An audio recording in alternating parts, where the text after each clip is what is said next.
Bismillahirrahmanirrahim. Assalamualaikum warahmatullahi wabarakatuh.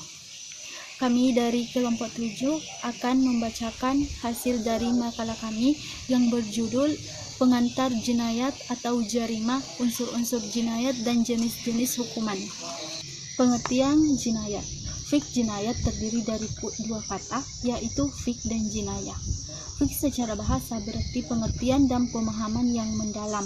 Sedangkan secara istilah, fiqh adalah ilmu tentang hukum syara praktis yang diambil dari dalil-dalil yang terperinci. Atau fiqh adalah himpunan hukum-hukum syar'i yang praktis yang diambil dari dalil-dalil yang terperinci.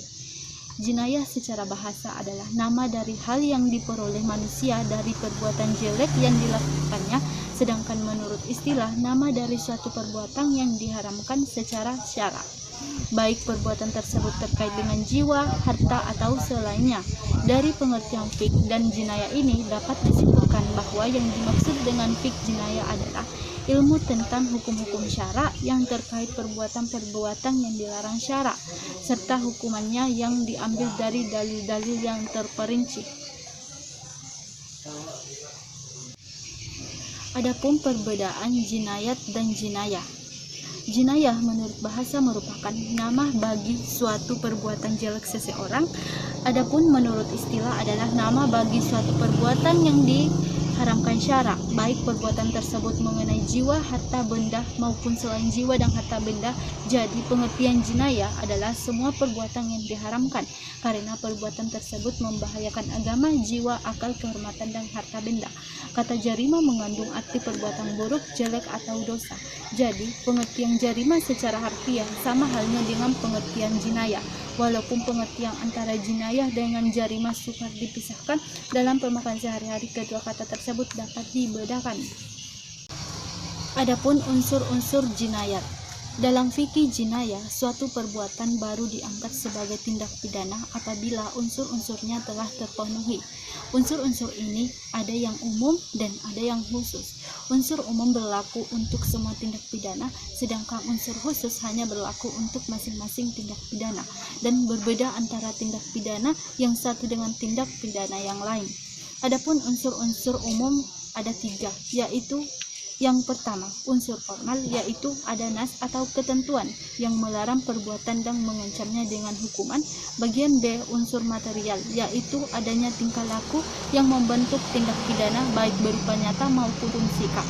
Bagian C, unsur moral, yaitu bahwa pelaku adalah orang yang mukallaf, yakni orang yang dapat dimintai pertanggungjawaban atas tindak pidana yang dilakukannya.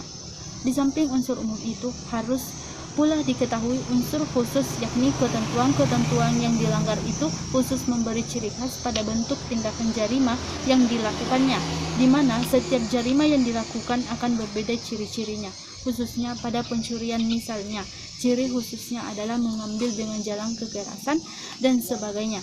Oleh karena itu, dapatlah disimpulkan bahwa tindakan jarimah baru dianggap sempurna apabila telah memenuhi unsur-unsur umum dan unsur-unsur khusus tersebut. Adapun jenis-jenis hukuman jinayat. Secara garis besar, ulama mengklasifikasikan jinayah atau tindakan pidana menjadi 3. Yang pertama itu hudud. Hudud adalah kata plural dari had yang berarti larangan. Dinamakan demikian karena hudud ini bisa mencegah dari perbuatan yang mengharuskan diperlakukannya hukuman ini, atau karena syar'i atau Allah Subhanahu wa ta'ala menetapkan batasan hukumannya yang mana tidak boleh ditambah atau dikurangi. Yang dimaksud dengan had secara syar'i adalah hukuman yang sudah ditentukan oleh Allah untuk memelihara keturunan, harga diri, akal, harta, dan pengaman jalan. Demikian dengan hukuman ini tidak memiliki batas paling rendah atau paling tinggi dan 100% hak Allah Subhanahu wa ta'ala. Tidak boleh digugurkan baik oleh individu ataupun kelompok. Tindak pidana yang hukumannya masuk kategori hudud ini disepakati oleh mayoritas ulama, jumlahnya ada 7. Yang pertama zina, kazab, minum, pencurian, hirabah atau perampokan, dan rida dan al-baghyu atau pemberontakan. Yang kedua adalah qisas dan diyat, denda atau tebusan. Qisas dan diat adalah tindakan pidana yang diancam dengan qisas atau diat. Tindak pidana ini merupakan hak individual, bukan hak komunitas, sehingga orang yang menjadi korban bisa memberikan maaf kepada pelaku. Menuntut qisas atau diat, para fuqaha berbeda dalam menyebut tindakan pidana ini. Ada yang menamainya dengan al-jirah, sebagian menamainya dengan al-dimah, dan sebagian lagi menamakan al-jinayat. Tindak pidana ini memiliki 5 macam. Yang pertama, pembunuhan sengaja. Yang kedua, pembunuhan semi sengaja. Yang ketiga, pembunuhan karena kesalahan. Yang keempat, penganiayaan sengaja. Yang kelima, penganiayaan tidak disengaja. Yang ketiga adalah taksir.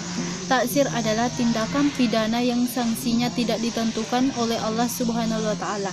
Penjatuhan sanksi dan kadarnya diberikan sepenuhnya kepada ijtihad qadi sesuai dengan situasi dan kondisi pelaku serta kemaslahatan.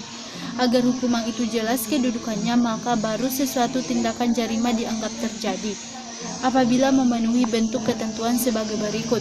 Yang pertama, adanya nas yang melarang perbuatan dan ancaman hukumannya terhadap. Yang kedua, hukuman harus bersifat pribadi atau perorangan. Yang ketiga, hukuman harus berlaku untuk umum. Umum di sini dimaksudkan berlaku untuk semua orang tanpa terkecuali, baik orang dewasa maupun di bawah umur. Sungguh pun demikian dalam fikih jinayah ada ketentuan yang harus diperbaiki lagi. Apabila pelaku jarima itu yang belum dewasa atau balik, bisa saja tidak dikenakan hukuman pokok, yaitu diganti dengan hukuman lainnya. Sekalipun dengan pengadilan negeri Bangkinang yang menjadi suatu lembaga pengadilan yang berfungsi untuk menyelesaikan perkara yang diajukan kepadanya. Sekian dan terima kasih.